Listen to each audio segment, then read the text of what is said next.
Hello everyone, welcome back. Here's Socks with me. He's been a bit noisy. You're gonna sit? You're gonna sit nicely? I think he is. Face the camera, Socks, they want to see you. I hope everyone's well. It's not the middle of the week yet. We've been out and done our shopping, so it feels like we're getting a handle on the week. I've had some kind of rubbishy news to do with the publisher of a series of books I've been doing in the last 6 years, and it looks like they're going to drop that series, which means starting again with what I'm doing there in that particular line.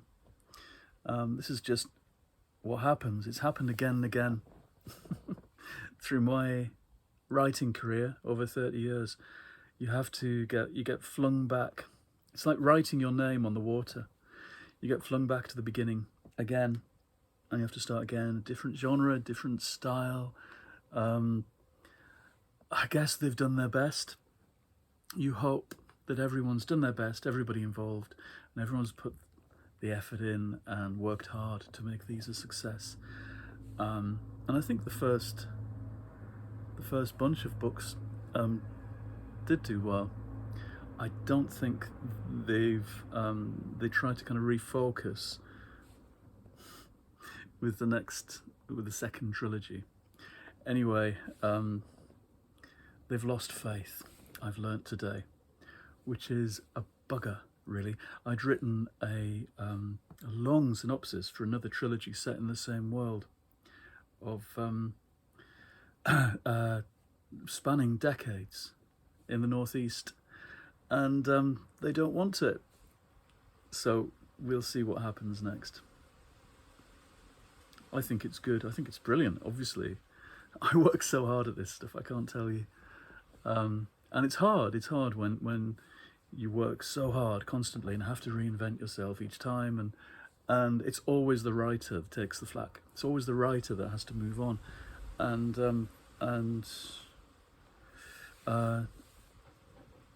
do something new. You see, as a writer, you're part of an infinite resource.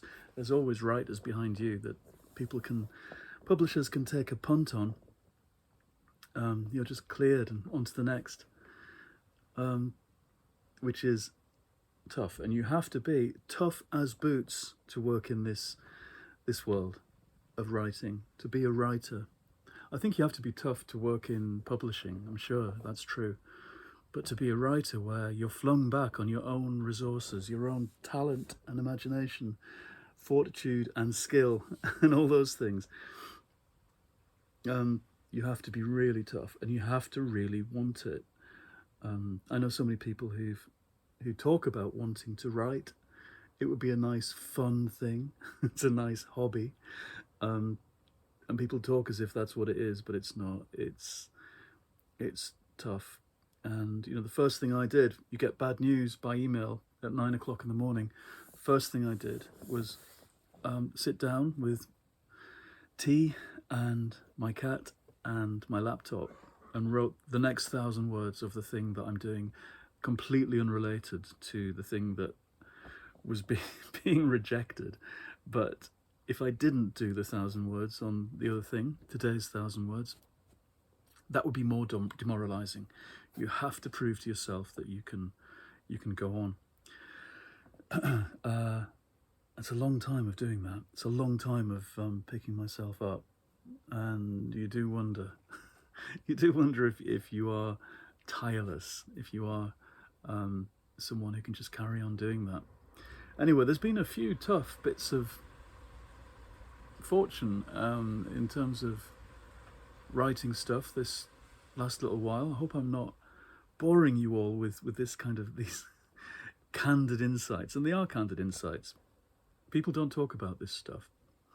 I think we're encouraged to put on a brave face all the time and say, oh, it's all marvellous, everything's going well, even when it's not. And actually, we could do with a few more people being honest about, especially things in the arts, where your ability to get things out there and to do the things you want to do, you need to do, is threatened from all sorts of directions. In a couple of years, they'll be getting AI to write the stuff that we do. At least then, they might value the people who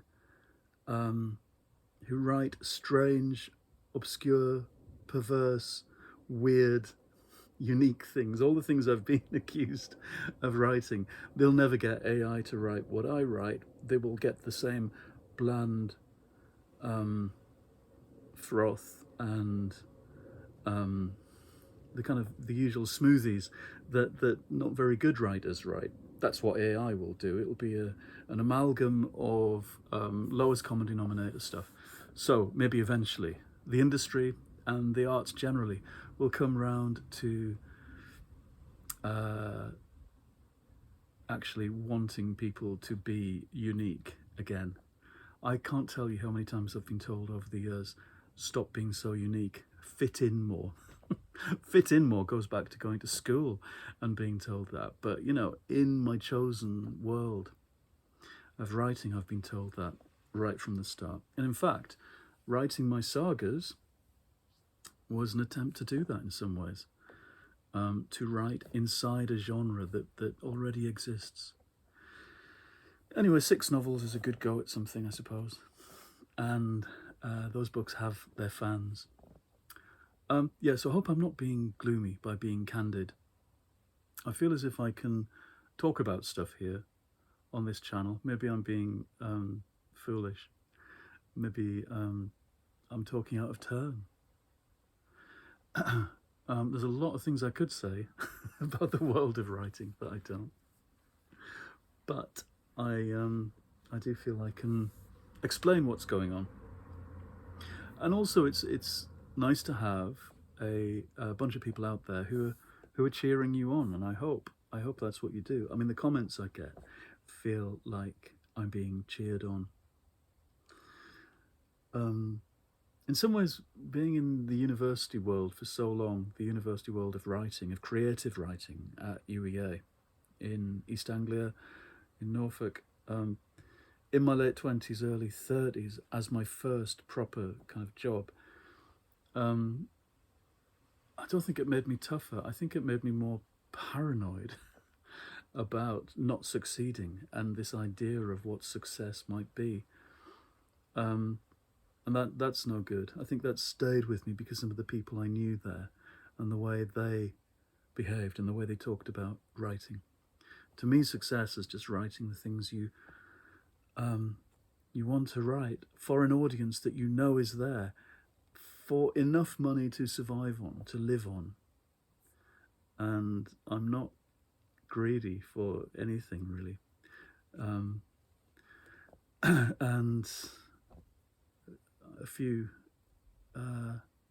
a bit of support from the publishers, a bit of publicity. I look at people doing book tours and going and doing things all over the place. And sometimes I think that would be nice, although I know it's probably completely exhausting. I was made to talk to people about books, though. I know that. And I know that doing these YouTube videos fulfills a part of myself that was, that stopped being out in the world talking about books when I stopped lecturing. And I do know that it's something I like to do, and I think I do well talking about stuff. And so a few more events would be nice. I did some schools events when I was writing kids' books, and they absolutely put the fear of God in me. Not because of the people or the audience. It was just being in schools. And that was a shame, because it's such a part of the job. And I couldn't do I've got wonderful friends who go and do schools events all the time and make their living doing that. But I had such, in some ways, an awful time in secondary school that I can't go anywhere near that. Just the place, those kinds of places freak me out. But I love doing events generally. I'm doing one in October at a new local book festival, the Withington Book Festival, which is going to be small and fairly local. But they asked me, and I was so pleased. They asked me individually because they knew I was here, and that is a lovely thing, actually. When you're not somebody who's being pushed by anybody, by any publisher, and still somebody finds out that you're here and they want you to come and talk at their festival that they're putting together and that they're proud of. We've got things going on here in Levenshulme where they had a night of queer ghost stories by Manchester's LGBT writers in the old library here, which I wasn't asked to do. You always feel a bit left out. But to have somebody in the next little town over saying, please come and talk to us is really nice. It doesn't take much to cheer a writer up. I should restate this. Go and put a good review on Amazon, on Goodreads, on the Waterstones website, and you will really make a writer's day. Or mention them, on your social media. Or if you do booktube things, talk about them there. It's a massive deal for people. Or write them a letter. It's a bit, we need morale boosting. That's what we need. Because there's precious little of that goes on within the actual industry.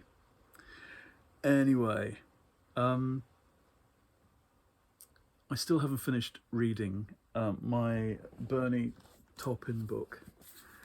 I'm still enjoying it thoroughly.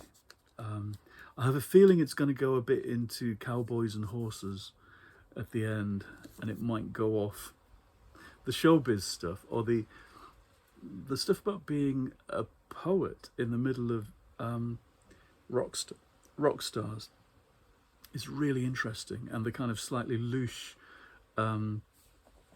alcoholic and drug taking stuff with all of these amazing stars in this particular era is all fascinating. We'll see how it goes on.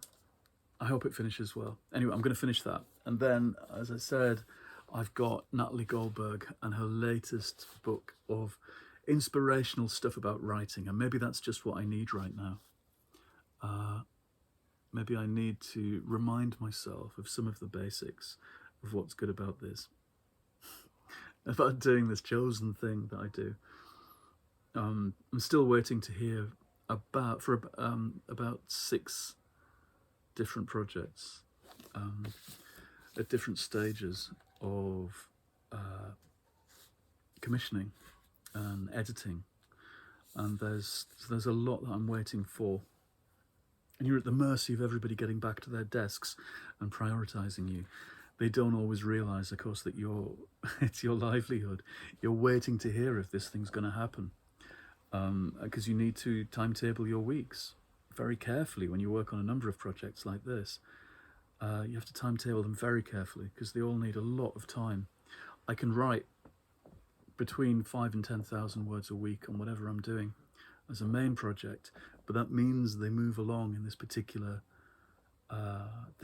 speed, and it's very hard to leave a gap. So novels will take between 15 and 20 weeks, and you can't really interrupt that. You can bring in other stuff and work on in the afternoons, but it's a kind of chess game with yourself, and that needs organising 6 months in advance. So yeah, I'm waiting to hear how I'm going to organise that kind of timetable. I hope this isn't boring. Other people, and I've been watching other videos today, have these immensely glamorous lives where they go around all dolled up and go book shopping or clothes shopping and talk about how excited they are about everything. This is just an old person's video where I complain. Maybe I'll come on one day and talk about how excited I am and waggle my hands. They all seem to kind of do this with their fingers. I don't know why. Oh, socks. No, you're having a wriggle. I think he wants a tummy tickle. Don't we all? Right, I shall go. I'm going to spend some time in the sun in the late afternoon, reading with my cat. And that's the most restorative and calming thing I can do, unless he suddenly gets into a temper and starts shouting again. I do hope everyone's okay, and I've not depressed you with my chatter. Okay, goodbye everyone. See you again soon.